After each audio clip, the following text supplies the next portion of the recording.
Oi pessoal, tudo bem com vocês? É a Amy aqui. Vocês me acompanham já um pouquinho nesses tempos aí nas redes sociais. Vocês sabem que no mês de julho e agosto eu li um livro chamado O Pintacilgo, da Dona Tartt. O último vídeo aqui do canal foi uma resenha desse livro. Eu falei que esse livro me despertou muitas coisas, mas principalmente umas reflexões assim a respeito de literatura e escrita criativa, e principalmente sobre a questão de subtexto na arte, né? Isso foi uma coisa que eu sempre repeti muito e sempre ouvi muito dos meus professores de escrita criativa sobre como a arte do subtexto é uma coisa muito forte e muito importante e que enriquece muito a história. E aí naquele vídeo, naquela resenha, eu falei pra vocês que eu ia voltar aqui no canal fazendo um vídeo só falando sobre a arte subtexto. Aí eu ia explicar pra vocês mais certinho, mais adentro, o que era o subtexto, e dar exemplos pra vocês de subtextos em histórias populares, histórias famosas. E também, óbvio, eu ia dissecar tudo sobre o subtexto do Pintacilgo. É pra isso que estamos aqui hoje, nós vamos conversar sobre tudo isso e um pouco mais. Eu já vou adiantar pra vocês vão gostar muito desse conteúdo, vai ajudar muito vocês, assim, a fazer a sua história ficar melhor.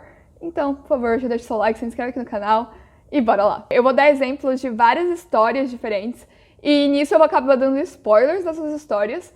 Então, se vocês não conhecerem uma dessas histórias, não querem tomar spoiler de alguma delas, vocês podem se sentir à vontade pra, tipo, pular pra ir pra próxima, que vocês querem saber mais, ou se vocês só quiserem saber do geral, do subtexto, vai ter o momento que eu vou começar os exemplos com essas histórias. Eu tô tomando cuidado pra vocês não tomarem spoiler de nada, beleza? Então vamos começar, basicamente, falando das coisas técnicas, das definições. O que é subtexto? Subtexto é tudo que é implícito, é tudo que o autor colocou nas entrelinhas. Nem o artista vai estar colocando coisas da arte dele de graça, tá bom? Tudo tá ali por um motivo. Não existe uma cena que tá ali sem propósito algum, por mais desnecessário que a galera possa achar, ou, sabe, a galera fala, ai, aquela cena tá ali por propósito de chocar, a gente ouve muito isso hoje em dia. Tinha um propósito, tá? O propósito ali de chocar. Se você não gosta desse propósito, sabe, tipo, mas o foco tinha um propósito, então tudo tem um propósito, nenhum artista vai colocar uma coisa ali porque quero, não existe isso. O subtexto é literalmente tudo que tá colocado ali, mas não tá dito explicitamente. No vídeo do Pintacilgo, eu dei o exemplo de subtexto como se fosse a ponta do iceberg, a história,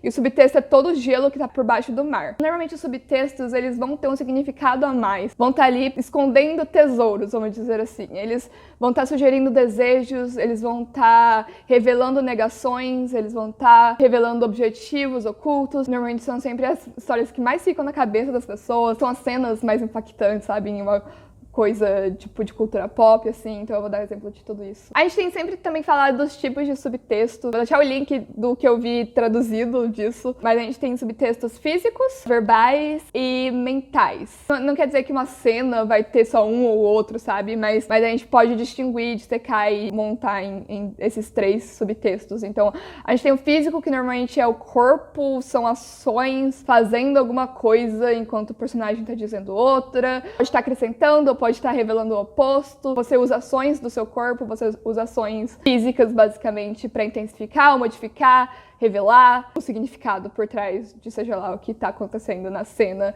A gente também tem ações verbais, então isso é basicamente o que o personagem escolhe dizer, se ele tá querendo mentir, mas aí a gente sabe alguma coisa por trás disso, ou se ele tá tentando falar uma coisa, mas em volta.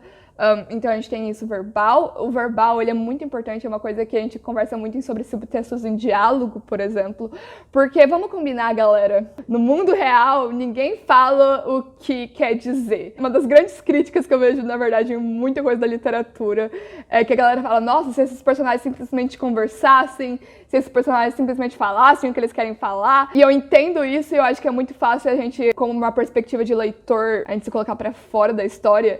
É muito fácil julgar esses personagens por não estarem conversando, às vezes pode irritar. Mas vamos combinar, você não fica irritado também quando alguém não fala o que quer dizer na vida real. Você fala tudo o que você quer dizer, eu duvido que você fala tudo o que você quer dizer na sua vida. O problema da humanidade, do ser humano, é não ter comunicação. A arte é um reflexo da nossa vida, né? São humanos que estão escrevendo, são humanos que estão pintando, são humanos que estão compondo, são humanos que estão fazendo filmes.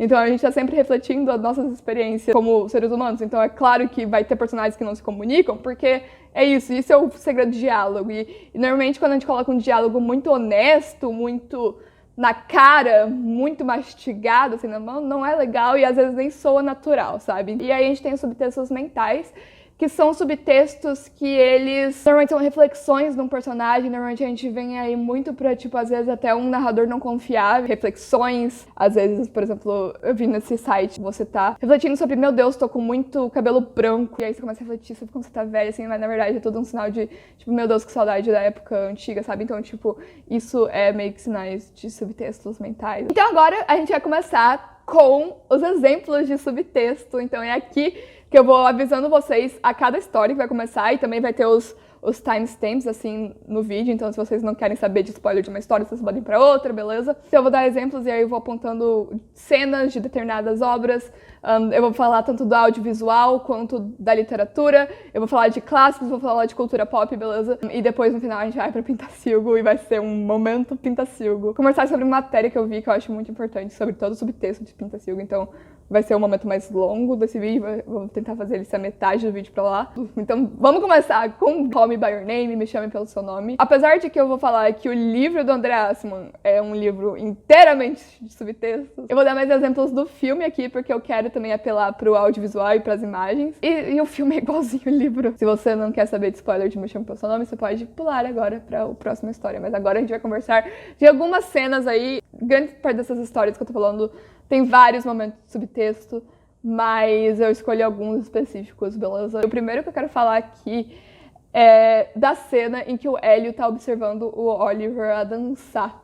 E a gente claramente vê aqui que ele tá com ciúme, ele é puro ciúme. O Oliver tá dançando com uma mulher ali, ele não tá gostando. E aí ele pega uma garota, ele vai e dança perto do Oliver, fica lá dançando, se exibindo, tá tentando fazer ciúme no Oliver, e isso é uma grande cena de subtexto. Outra cena de Me Chame Pelo Seu Nome que a gente tem, que é grande referência a subtexto. Quando o nariz do Hélio sangra, o Oliver chega e começa, tipo, a fazer uma massagem no pé dele. É bem também visual. O outro era subtexto físico, esse aqui também vai ser subtexto físico. A gente tem bastante subtexto físico em Me Chame Pelo Seu Nome. É muito sobre o toque, a gente vê o Hélio tocando no Oliver, tocando, assim, no peito dele, sabe? No pescoço, nessas partes bem vulneráveis do corpo humano, né? Bem íntimo eles estão ali. Eles não tocam no assunto que eles estão ali tendo aqueles toquezinhos, assim, sabe? Uma outra cena que eu acho que é a mais clara de subtexto, e essa é verbal, ao invés de físico. O Hélio, ele tá com a mãe e o pai dele, e a mãe lê um trecho de um livro pra ele, em que o protagonista levanta a questão nesse livro sobre é melhor falar ou morrer, né? Sobre as coisas que você deseja. E aí, nisso, o Hélio, ele chega no Oliver e ele conta que a mãe leu esse livro pra ele conta sobre essa pergunta. E nisso, eles começam a discutir esse livro, sabe? O Oliver pergunta, tá, qual foi a resposta? O que você acha? E assim, eles estão discutindo sobre o livro, mas ali no subtexto é claramente que eles estão conversando sobre um e o outro, sobre o relacionamento dos dois, né? É muito claro isso. Então, esse é um outro exemplo aí de subtexto em Me Chame Pelo Seu Nome. Se vocês estão gostando desse vídeo, por favor, deixe seu like, se inscreve aqui no canal, compartilhe esse vídeo com seus amigos, porque estudar subtexto, eu acho que principalmente estudar subtextos em culturas pop, assim, em histórias que estão fazendo sucesso hoje em dia, eu acho que é muito importante, sabe? Eu acho que hoje em dia, sempre que a gente vai conversar sobre literatura, técnicas de escrita, a galera sempre puxa uns clássicos lá dos anos 1800, o que assim, é sempre bom estudar os clássicos, eu adoro. Vamos falar da cultura pop? Poxa, a cultura pop aí tá cheia de subtextos, cheia de coisa bem escrita e bem feita. Agora, eu quero falar de uma das minhas séries favoritas da vida. Se você me conhece, você sabe. Uma das melhores séries, sinceramente, da atualidade, na minha opinião. Stranger Things, da Netflix. Quero a 4ª temporada logo. E eu tenho uma pergunta muito séria, vindo do teaser, cadê o Mike? Falando de Mike, a primeira cena de subtexto que eu quero falar é uma dele, inclusive é uma cena com 2 dos meus personagens favoritos, porque é o Mike e o Hopper, e é uma cena da 2ª temporada, último episódio da 2ª temporada. Então se você não assistiu Stranger Things, se não assistiu tudo, se não assistiu a 2ª temporada, spoilers da 2ª e da 3ª. Não é grandes spoilers também, tá bom? Beleza. Na 2ª temporada a gente tem uma cena em que o Mike tá bravo com o Hopper, porque ele acabou de descobrir que a Eleven tá viva e que o Hopper tava escondendo ela por um ano, né? O Mike, ele acaba brigando com o Hopper, gritando com o Hopper, falando que nada tá bem, que ele culpa o Hopper, e ele começa até a agredir o Hopper, começa a bater no Hopper, né? Ponto que o Hopper segura ele e ele começa a chorar e o Hopper abraça ele. Ai, gente, cenas, tropes de, tipo, agressão física até eu começar a chorar, eu sou muito... Claramente o Mike aqui, ele tá num estado, assim, de alívio, porque ele viu Eleven. Ele achava que a Eleven tava morta, sabe? E ele mandou mensagem pra ela por 1 ano, cara, e ninguém respondia a ele. Ele tá frustrado com ele mesmo, ele culpa ele mesmo porque ele não conseguiu proteger a Eleven lá no final da primeira temporada. E a gente via que o Mike, ele tinha um instinto protetor com a Eleven, né? O Mike tá, tipo, pico das emoções ali. E aí ele acaba com essa cena que eu adoro essa cena, eu acho essa cena incrível. O subtexto ali é verbal, ele é também físico, né? Porque o Mike tá ali agredindo o Hopper. E o Hopper depois abraça o Mike. Ai, eu não tenho condição pra essa cena. Nothing about this is okay! Stupid, disgusting liar, you piece of shit! Liar, liar! You're okay, kid. Ok, a próxima cena de Stranger Things é uma cena lá da terceira temporada. É uma cena do Steve com a Robin lá quando eles estão no banheiro e ela conta pra ele que ela é gay. Ela conta pra ele que ela gostava de uma garota, né, durante o ensino médio. Ela tá com muito medo do Steve não aceitar ela, né. Ele fica quieto por um momento ali, depois que ela revela isso pra ele. Vê que ela tá muito receosa de contar isso pra ele, sabe? E depois ela pergunta pra ele, ei, Steve, você teve uma overdose aí? Porque ele não tá falando nada, ele tá pensando. E aí o Steve vai lá e ele solta uma piada, ele começa a fazer graça, zoar a garota que ela gostava, que ela, tipo, não valia nada. Ela poderia ter gostado de outras garotas melhores, porque a guria era muito chata, cantava desafinado. Ele começa a fazer piada e aí a Robin começa a brincar com ele, né, e rir. E ali é claramente uma ação do Steve, tudo no subtexto, é um subtexto verbal ali, de ele confortando a Robin, né. Tô aqui, te aceito, você ainda é minha amiga, ainda tô com você, sabe? Ele poderia ter falado isso, obviamente, ele poderia ter só chegado e falado com essas palavras, mas ao invés disso, ele foi lá e fez piada, sabe? Pra animar ela. Eu acho que isso é a coisa mais incrível. É grande parte do motivo que eu amo essa cena, sabe? E pra mim é uma das cenas mais poderosas, assim, de coming out. Agora a gente vai para Six of Crows.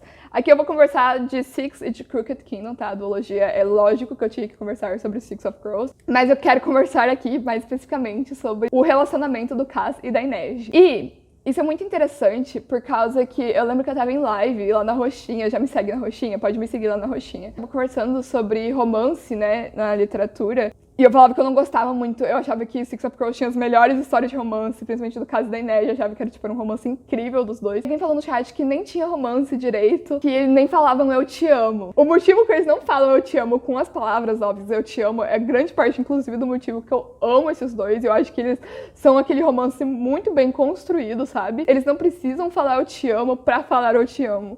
Eles têm muitas frases que tá tudo ali no subtexto. Pelo caso, é um personagem que ele não sabe expressar sentimentos, né?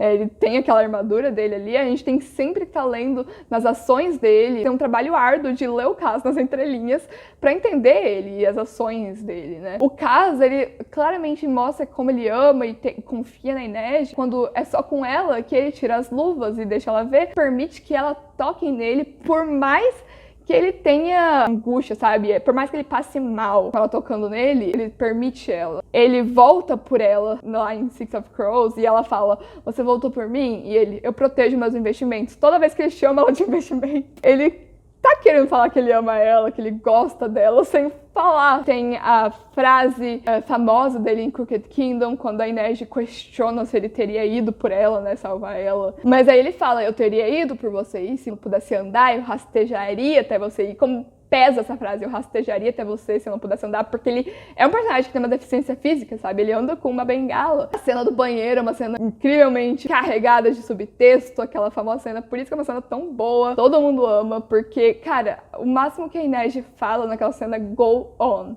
Tipo, vai em frente, siga em frente. Eu não sei como tá traduzido isso. E é tudo com ação, é tudo com corpo. O fato que o Cass não toca em ninguém e tá ali, cara, beijando o pescoço dela, sabe? Tipo, isso é subtexto, sabe? Isso. Pede pra ela ficar em Ketterdam com ele. Esse subtexto ainda é mais óbvio ainda e ele demorou pra chegar lá e falar, fica comigo. Ele quer achar motivos pra falar mais concreto com ela. Lá no navio, ele demorou 3 dias pra tentar ir falar com ela. Sempre alguém tá achando desculpas pra conversar com ela, só porque ele quer falar com ela, sabe? Porque ele tá preocupado. Então, quando ele fala, fica em Ketterdam, fica comigo, ele quer falar eu te amo, mas ele ainda não consegue achar as palavras, mas ainda assim é um subtexto um pouco mais óbvio, então, tipo, ainda é aquela coisa que vai subir na escadinha, sabe? Vamos pro próximo, o Grande Gatsby, do Scott Fitzgerald, né? Então, no Grande Gatsby, a gente tem uma cena que ela é bem famosa, assim, uma frase da Daisy. Ela tá num momento que o Gatsby, ele começa, tipo, a jogar roupas pra elas e tal, essas coisas. E aí, nisso, ela começa a chorar pelas roupas, e ela fala, ela nunca viu roupas tão belas, assim, antes. E claramente, nessa passagem, ela não tá chorando pelas roupas. Ela não esteve com o Gatsby, né, quando ele não tinha dinheiro. Ele tá rico, eles ainda não estão juntos, então ela tá chorando porque ela sente falta dele, né. Esse é o último, antes da gente ir pra um momento pintacilgo, beleza? Eu vou falar de vilão da V-Shop, mais especificamente eu vou falar de vingança. Eu não terminei de ler Vingança ainda, mas eu achei essas coisinhas em Vingança que eu queria conversar. Eu não sei se vai ter mais coisas que eu poderia ter dado como referência pra frente, mas eu vou falar mais do começo ali, da primeira parte de Vingança, quando a gente tá acompanhando o ponto de vista da Sidney e do Victor. Tudo físico deles, não é nada verbal, e eu acho que isso é o que eu mais amei em Vingança, assim, do Victor e da Sidney, porque depois de todos os acontecimentos de vilão, a gente tem um momento em que o Victor tá parado pensando o que ele vai fazer depois. E aí ele pensa se ele vai deixar todo mundo, e ele fala que ele não se importa com eles, mas claramente ele se importa porque ele acaba achando desculpas dentro da cabeça dele pra ficar com eles. E nisso, principalmente com a Sidney, a gente sente isso. Ele fala que ele tinha que ficar com ela por causa que era a responsabilidade dele, porque ele tirou a Serena. E aí você para e reflete, será que a Sidney ia estar com a Serena se a Serena estivesse viva hoje em dia? Claramente uma desculpa do Victor pra tá cuidando da Sidney. E a gente vê várias ações do Victor que mostram que ele se importa muito com a Sidney. O Victor, ele tá tendo aqueles curta-circuitos, né? E ele tá sempre morrendo, e ele chega um momento em que ele tá no corredor e a Sidney tava seguindo ele, né? E quando ele vê que a Sidney tá ali, ele imediatamente pede pro Mitch tirar a Sidney dali de perto. E antes disso, ele pediu pro Mitch não contar pra Sidney que ele tava tendo esses problemas de curto-circuito por ter voltado à vida, porque foi o poder da Sidney que trouxe ele de volta à vida. Então ele não queria que ela pensasse que foi culpa dela, sabe? E por fim, a gente tem uma cena aqui. A Sidney já tá mais crescida, já tá mais adolescente, rebelde ela, né? Foi pra rua, ele fingiu que não se importava, deixou ela aí. E aí ela voltou tarde e ela encontra o Victor o quê? No sofá, dormindo, aparentemente, né? Mas aí no final ela vai pro quarto dela e ela escuta ele se levantando e indo pro quarto. Ele estava acordado, fingindo que tava dormindo pra ela não saber que ele tava esperando ela. Tipo, sabe? Que nem um pai tá lá esperando a filha chegar em casa acordado, né? Ações dentro do subtexto que ele se importa com ela. E isso é o mais legal. Qual seria a graça do Victor chegar e falar pra ela, eu me importo com você? Qual seria a graça dele estar acordado esperando, sabe? Ele tá fingindo que tá dormindo pra fingir que não se importa, mas ele se importa, sabe? Esse é o gostoso de ler coisas no subtexto. Foram meus exemplos em geral, assim, de subtexto que a gente conversou. Mas agora eu vou falar de um artigo. Um artigo que eu achei muito, muito bom. É uma redação que a pessoa acaba postando no Tumblr depois. Vou deixar o link na descrição da conta. Tá em inglês, então eu achei que valia a pena vir aqui conversar com vocês em português. Sobre o Pintacilgo, é sobre todo o subtexto LGBTQ+. Uma coisa que eu achei muito importante vir conversar. Percebi que é muito apagado, sabe, esse subtexto em o Pintacilgo. Comecei a ver na internet como muitos fãs de Pintacilgo reclamam, sabe, sobre como a galera apaga. Foi uma grande crítica, inclusive, ao filme. Que eu também senti muita falta, sabe, no filme. Sobre terem apagado todo o subtexto por trás que a Dona Tartt quis colocar.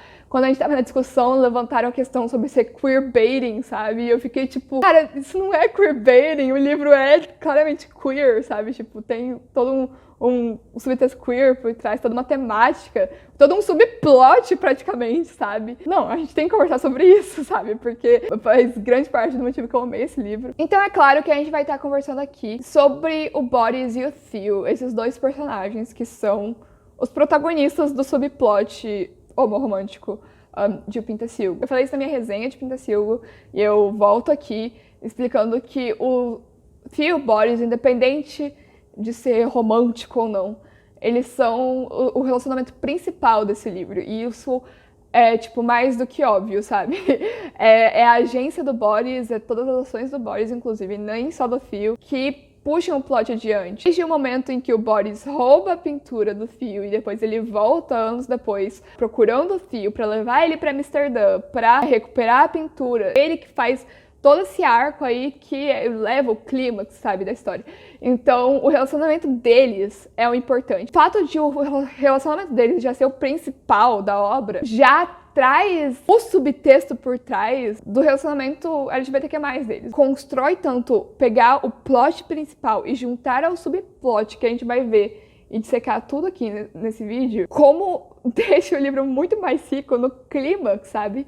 E no todo dele. A gente vai explorar isso. Eu acho que esse livro é uma grande aula de subtexto. Quando eu falo que dá pra ver que a Dona Tartt demorou 10 anos pra escrever esse livro, é por causa que ela pensou em cada palavra, em cada momento, em cada frase, sabe? Então, isso são subtextos que ela colocou ali pra gente explorar, quase uma caça ao tesouro. E outra coisa que é muito importante pra conversar sobre o Pentacilgo, e que pouca gente conversa sobre isso, eu falei isso na minha resenha, é que o Theo é um narrador não confiável. Lembra que eu falei dos tipos de subtexto e que normalmente a gente tem o subtexto mental, de reflexão? Aqui a gente tem muito disso, porque é muita reflexão do Theo e muitos monólogos interiores dele. Então a gente tem muito dele ser um narrador não confiável, mentindo. Desde o início a gente começa a observar que o Theo, ele luta com homofobia interna, né? O que é homofobia interna? Um personagem que tá dentro da comunidade LGBTQ+, só que ele não se aceita, ele se reprime. É uma aversão, né, à comunidade LGBTQ+, a temas LGBTQ+, temas queers. Eles não têm confiança, segurança dentro de si mesmos, sabe? Muito preocupados com a imagem, com o que os outros estão pensando, muita insegurança. A gente tem que conversar sobre como é triste e orgânico, mas tá ali a homofobia interna do Theo. Tem vários momentos que a gente consegue notar. A hora nenhuma o Theo fala que ele tem uma aversão a pessoas LGBTQ+, nada é dito, mas mostra. Tem momentos que o Theo, ele fala que ele não quer falar pro porteiro que cuidou dele a vida inteira, não quer falar que vai sentir falta dele porque soa muito gay. Ele fica incomodado com a possibilidade do Roube ser gay. Ele tá desconfortável no táxi porque o taxista viu o Boris beijando ele. Depois que o Boris e ele são íntimos, né, ele fica o tempo inteiro, a gente não conversou sobre isso, eu tava preocupado que o Boris pegou a impressão errada, sempre tá preocupado como o Boris tá sempre expressando muito sentimento. O Boris é alguém que expressa sentimento até demais, até quando não sente, ele tá lá expressando. Mostrar essa versão LGBTQ+, esse medo, essa insegurança do Theo, do que as pessoas estão pensando. Sem falar que nem eu falei, que negócio que o escritor nunca coloca nada à toa. No começo do livro, a gente tem uma cena do Theo na terapia, o olho dele bate em livros sobre sexualidade. Por que o Theo olhou pra esses livros, sabe? Já é um foreshadowing, já é a Dona Tartt mostrando ali pra gente que isso vai ser um assunto abordado ao longo da história. A gente tem que conversar também, porque eu conversei sobre a do Theo, a gente precisa conversar também sobre a homofobia interna do Boris, porque ele também tem, porque, gente, é um livro que se passa nos dias de hoje sobre dois garotos, sabe? Ainda mais forte quando a gente tá conversando sobre dois meninos, porque a gente tem toda a cultura da masculinidade tóxica, né? O garoto não pode expressar sentimento, o garoto não pode isso, o garoto não pode aquilo. E o Boris, ele é um personagem que ele não luta tanto quanto a homofobia interna, quanto o Theo, de questão de insegurança, de, tipo, tá preocupado com os outros vão pensar, ele não fica nessa noia, nessa paranoia do Theo. Ele é mais, tipo, quem liga, sabe? Ele vai mais pra ignorância, quanto o Theo, ele fica mais preocupado. O Boris também é um personagem, a gente consegue ler muito subtexto nele, porque ele é um personagem que ele fala muita coisa que ele não quer, mas ele age de um jeito, sabe, muito diferente. O Boris é um personagem, que eu falei, que ele expressa muitos sentimentos. Ele fala que ele ama todo mundo, se ele tá bêbado, ele vai lá e abraça um boneco de gasolina, ele vai falar que ele ama aquele boneco. Apesar de ele ter frases incríveis, que eu falei. É um personagem que ele narra muito mais dos sentimentos dele através de ações do que o que ele tá falando. Ele fala muito sobre como ele arranja a namorada dele, ele fala como ele ama muito a Kotiko, né? Kotiko. Ele fala como ele ama muito ela, mas claramente ele não ama ela. Isso é muito mostrado como não sente, ele não liga pra ela, sabe? Chega até o ponto que o Boris agride ela, né? Que isso é um outro assunto. É um personagem que é muito mais sobre subtextos físicos do que subtextos verbais. Então, por exemplo, a gente vê muito isso, uma coisa que eu não vi quase ninguém conversando sobre isso, e eu, tipo, gente. O Boris é um personagem que ele tá sempre ali pro Theo, sabe? Tipo, do jeito mais torto, às vezes, que seja, ele tá sempre ali pro Theo. Ele que acalma o Theo durante os pesadelos do Theo, abraçando ele, e nisso a gente vê, inclusive, o lado do Theo, de uma homofobia interna do Theo, que fica tipo, por que tá me abraçando? Ele que cuidou do Theo durante esses 2 anos, assim, cuidou. Ele conta lá no futuro, né, que, tipo, o Theo, ele é um personagem, inclusive, dica aí que o Theo não é um narrador confiável, ele bebia muito, ele esquecia, sabe? Ele conversava muitas vezes, tipo, de pensamento suicida, sabe? E o Boris estava ali, tipo, desconversando ele disso. O Boris lavava as roupas dele, o Boris estava ali com ele, sabe? O Boris, ele roubou a pintura, mas depois ele foi lá no Theo pra conseguir consertar o erro dele, conseguir a pintura pra ele a todos os custos. Então, a gente tem as ações do Boris mostrando como ele se importa com o Theo. E isso é muito interessante de ver quando a gente conversa de subtexto. É muito louco ver isso. No livro, a gente volta à questão de o Theo é um narrador não confiável. E ao mesmo tempo que a gente tem essa percepção de que o Boris se importa muito com o Theo, ele tem muita aversão ao Código, assim, ele tá namorando ela porque ele tá... O Theo ainda é a pessoa mais importante na vida dele. A gente tá lendo o Theo e os pensamentos do Theo são pensamentos de alguém que tá com puro ciúme, acha que o Boris não tá dando atenção pra ele. Ele tem uma fala dele que ele fala que ela tava tomando posse do Boris, sabe? Ele sente que ela tá tirando o Boris dele. E nisso é o momento, é isso, sabe? É nisso que a gente tem que prestar atenção. A Dona Tartt coloca tudo pra ser muito bem orquestrado. Olha o nível disso. O Theo começa a pensar no que era ele e o Boris. Ele nunca pensou realmente no que era o relacionamento dele e do Boris até a Kotiko aparecer, porque agora ela era namorada do Boris. Ele era meu amigo, meu irmão? O que era? O que era o Boris? Ele fala, tipo, eu nunca pensei nisso. Ele começa a questionar, tipo, o que era o relacionamento deles. E ele começa a trazer memórias, sabe, da vida deles durante Las Vegas. E presta atenção nisso. Ele sempre estressa ao longo dessa narrativa toda, desses momentos aí de Las Vegas, que ele tá contando essas coisas, como ele tinha medo do Boris, principalmente, ter uma ideia errada do relacionamento dos dois. Curioso é que, entre todas as coisas, eu me preocupava achando que Boris era quem era um pouco afetuoso demais. Se é que afetuoso é a palavra certa. Na primeira vez em que ele tinha se virado na cama e passado com o braço em volta da minha cintura, fiquei ali deitado, semi-acordado, por um momento sem saber o que fazer, encarando minhas velhas meias no chão, garrafas de cervejas vazias, minha edição de bolso de o emblema vermelho de coragem. Por fim, constrangido, fiz de um bocejo e tentei rolar para longe, mas ele suspirou e me puxou para mais perto, com um movimento de aconchego e sonolento. Shh, Potter, ele sussurrou na minha nuca. Sou só eu. Era estranho. Era estranho? Era, e não era. Eu voltara a pegar no sono logo em seguida, embalado em seu cheiro amargo e sujo de cerveja e por sua respiração ressonando baixinho no meu ouvido. Estava ciente de que não poderia explicar aquilo sem fazer parecer mais do que era. Nas noites em que eu acordava sufocando de medo, lá estava ele me segurando quando eu me erguia apavorado na cama, puxando-me de volta para as cobertas ao seu lado, murmurando num polonês sem sentido sua voz rouca e estranha do sono. Adormecíamos nos braços um do outro, escutando músicas no meu iPod. E às vezes acordávamos agarrados como náufragos ou crianças bem menores. E aí vem a revelação que eles foram íntimos um com o outro, né? Toda essa reflexão aí do Theo. E aí? No entanto, essa era a parte mais sombria, era a parte que me incomodava. Também eu vi outras noites bem mais confusas e fodidas, os dois lutando pelo quarto, parcialmente nus, uma luz fraca vindo do banheiro, aureolado e instável sem meus óculos, mãos um no outro, bruscas e rápidas, cervejas derrubadas, enchendo o carpete de espuma. Divertido e nada de tão perturbador quando estava de fato acontecendo, valendo mais do que a pena pelo arquejo forte que eu revirava os olhos e esquecia tudo. Mas quando acordávamos na manhã seguinte, de barriga para baixo, gemendo em lados opostos da cama, tudo esmorecia, agitados e mal iluminados como num filme experimental, o estranho esgar de feições de Boris já desaparecendo em memória e nada daquilo sendo mais revelante na nossa vida real do que um sonho. Nunca falávamos disso.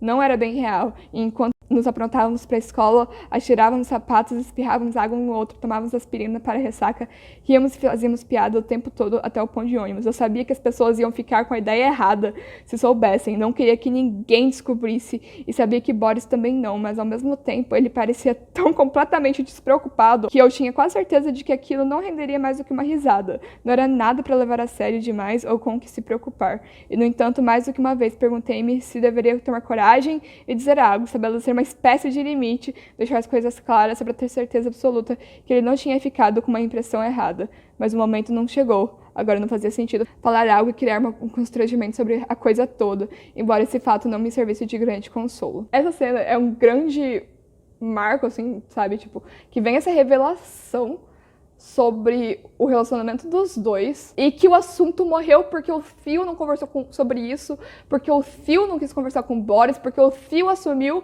que o Boris ia rir e falar foi nada, sabe? E eles não conversaram sobre isso. E isso, o Theo tá narrando de coisas que vieram assim antes da Kotiko, né? Porque ele tá tentando refletir o que era ele e o Boris até a Kotiko aparecer. E logo, é o momento que eu falei, putz, é isso, sabe? Como eles não conversaram sobre isso, o Boris foi lá e ele arranjou uma namorada. Eles começam a falar o tanto que ele ama ela pro Theo, sabe? Tipo, provocando, imaturo mesmo. E por isso que o Theo começou a refletir do relacionamento deles e voltou pra essa revelação. E aí, tipo, quase como foi uma volta no tempo pra mostrar, olha aí o que aconteceu. Porque quando o Boris arranja a namorada, é bem, tipo, ele arranjou uma namorada, sabe? O Boris, então, tipo, nisso, é tão inconsciente que ele começa meio que a arruinar o relacionamento dos dois. Eles tiveram todos esses momentos íntimos, assim, que o Theo não conversava e depois o Theo não queria saber disso, sabe? Ele arranja a namorada e aí quando a gente conversa de arruinar relacionamentos, a gente vai pra grande chave, uns grandes plot points da história em si, do plot em si, que é o quê? O Boris rouba a pintura do Theo. A partir do momento que o Boris rouba essa pintura, o Boris tá muito ciente que ele meio que estragou todo o relacionamento dos dois, sabe? Porque aquela pintura significa tudo pro Theo, né? E aí é um momento, pra mim, é o pico do subplot, sabe? Em si, na verdade. O primeiro e único momento durante essas 700 páginas de livro que o Theo se permite falar a verdade e falar o que ele sente, mesmo que seja dentro da cabeça dele, mesmo que seja nas cartas. Quando ele vai embora de Las Vegas, ele tá desesperado pro Boris ir. O Boris não vai porque ele roubou a pintura e ele sabe que, tipo, quando o Theo descobrir isso, tipo, acabou, sabe? Então ele não conta. No momento que ele sabe que, tipo, ele acabou com tudo, ele não vai ver mais o Theo, e ele vai lá e tasca-lhe o beijo. Ele beija o Theo muito rápido, fala que não vai esquecer dele e sai correndo e vai embora. E aí, nisso, a gente tem todo um momento que o Theo narra os pensamentos dele ali na hora. É o único momento que o Theo permite falar com todas as palavras, eu te amo. É o único que a gente batalhou pra chegar aqui, né? E acabou sendo amargo porque, tipo, ele falou too late, vamos dizer assim, né? Porque ele foi embora. Mais tarde, no táxi, e depois, eu passei esse momento na minha mente e fiquei admirado por ter acenado e me afastado tão casualmente. Porque eu não tinha agarrado o braço dele e implorado uma última vez para que ele entrasse no carro. Vamos, porra, Boris, é como faltar na escola. Vamos estar tomando café da manhã sob milharais quando o sol nascer. Eu conheci bem bastante para saber que se pedisse a ele da forma certa, no momento certo, faria quase tudo. E no exato momento em que me virava, soube que ele teria corrido atrás de mim e se atirado para dentro do carro, rindo, se eu tivesse pedido uma última vez. Mas eu não pedi. E na verdade, talvez tenha sido melhor assim. Digo isso agora, embora tenha sido algo que me arrependi amargamente por um tempo. Mais do que tudo, eu estava aliviado por, no meu estado incomum de tagarela, ter me impedido de deixar escapar aquilo que estava na ponta da minha língua, aquilo que eu nunca disse, ainda que fosse algo que nós dois sabíamos muito bem, sem que precisasse se dizer em voz alta para ele na rua. Que era, é claro, eu te amo. Ai, eu não posso ler isso que eu choro de novo. Tem que conversar muito sobre ele também deles na parte adulta. Antes do reencontro deles, a gente descobre que a senha do Theo da garagem lá, o número do telefone do Boris, sabe? Os últimos dígitos. A conversa deles, que o Theo conta como eles pensavam no Boris o tempo inteiro. Como ele fez russo na faculdade porque lembrava dele. Tem o quê? O Boris tocando no assunto, né, que eles ficaram juntos, que eles dormiram junto. Ainda provoca, sabe? Você vê que o Theo, ele fica, tipo, meio assim, e ele fala, não, calma, você foi o único que ficou comigo. Você vê que o Theo tá com ciúme. Quando o Theo conta, né, pro Boris que a Kitty traiu ele, olha esse momento. E você a ama, mas não muito. Por que diz isso? Porque não está com raiva, maluco ou arrasado. Não está gritando aos quatro ventos que vai esganá-la com as próprias mãos. Super parte nessa frase também, porque a gente vê aqui que o Theo não tá com ciúme, né? Não está com raiva, maluco ou arrasado. Vamos lembrar de como o Theo estava quando o Boris estava com a Kotiko lá, quando eles eram criança, né? Sim, vê que sua alma não está ligada dela, e isso é bom. Aqui vai minha experiência. Fique longe das pessoas que você ama demais. Essas são as que vão te matar. Gente, tivemos leves mudanças de cenário, mas vamos continuar. Pode analisar isso, de fica longe. O que o Boris começa a fazer, ele começa a arruinar a relação dos dois. O Boris não vai com o Theo pra Nova York, sabe, antes. Mas o que vai pagar essa frase do Boris, principalmente, é o clímax da história. O que o Boris faz, ele leva um tiro, sabe, pelo Theo. Vai contra a própria frase dele, basicamente. Porque ele tá disposto a morrer, sabe, pra pegar essa pintura pro Theo pra corrigir os erros dele, que nem eu falei, ele é um personagem que ele tá agindo sempre muito na base das ações, né? O Theo mata alguém pra proteger o Boris. Nada tá ali por acaso, tudo se paga. Se tá no plot principal, se tá no subtexto, tudo se paga. E isso aqui é uma coisa que tá se pagando no subtexto, sabe? É genial, tipo, é tão bem esculpido que Dona Tartt, meu Deus, sabe? Muito interessante também conversar, a redação apontou isso. Cara, como tem até uma analogia, basicamente, sabe? Tem a cena lá em Nova York, quando eles estão adultos. Boris aparece na festa de noivado, né, do Theo com a Kitsy. Cara, olha que analogia é essa, incrível, sabe? De tipo, o Theo tá ali pra um casamento com alguém que ele não ama, que ele não quer, que é um casamento por acomodidade. Vamos pensar conto de fada, sabe? Tipo, a princesa indo casar com quem ela não quer, sabe? E aí quem aparece? O cavaleiro na armadura brilhante, que é o quem? O Boris, que aparece lá pra tirar o Theo de lá, pra falar, vamos pra Amsterdã, vamos que eu vou conseguir sua pintura. O Theo, ele tem a escolha de ficar ali com a Kitsy e ter essa vida de, tipo, que ele não seria feliz. Pelo plot inteiro, assim, a gente pode falar, ele foi porque a pintura é o que significa mais pra ele foi lá recuperar a pintura, mas ele foi com o Boris, sabe? Ele foi na perspectiva de ter outra possibilidade, de estar ali, sabe? E pra concluir, a cereja no topo do bolo, assim, a gente tem duas frases muito famosas e muito fortes em O Pintacilgo sobre ser o seu eu mais autêntico, né? Conversa sobre seguir o seu próprio coração, querer quem você não pode ter. Um grande desgosto e o que eu estou apenas começando a entender. Não escolhemos o nosso próprio coração. Não temos como nos forçar a querer o que é bom para nós e o que é bom para outras pessoas. Não escolhemos ser as pessoas que somos. Porque já não é incutido em nós constantemente desde a infância, um lugar comum, não questionando na cultura. Quando em dúvida, o que fazer, como sabemos qual é a coisa certa para nós? Qualquer psiquiatra, qualquer orientador vocacional, qualquer princesa da Disney sabe a resposta. Seja você mesmo. Siga o seu coração.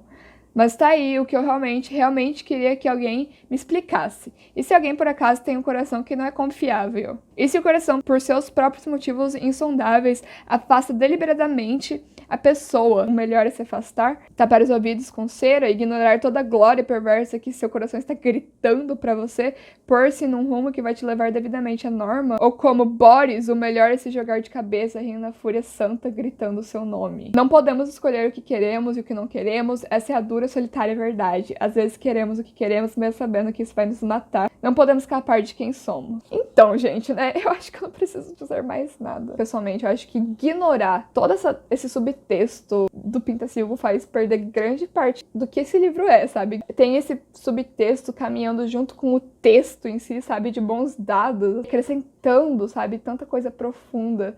E isso é a arte do subtexto, sabe? É isso que fez eu achar esse livro tão perfeitamente esculpido, sabe? Tão 5 estrelas. É tudo bem você não gostar do relacionamento dos dois, sabe? Porque isso é opinião. Mas negar que não tava ali, o que tava, sabe? Só que estava na entrelinhas. Acho que, assim, acaba tirando muito, na verdade, de tudo que a Dona Tartt quis escrever com esse livro, sabe? Gente, espero que vocês tenham gostado desse vídeo. Se vocês gostaram desse vídeo, por favor, deixe seu like, se inscreve aqui no canal para mais conteúdo sobre escrita criativa, resenhas literárias. E eu tô tentando chegar a 1K, então vocês iriam me ajudar demais. E eu vejo vocês na próxima. Tchau!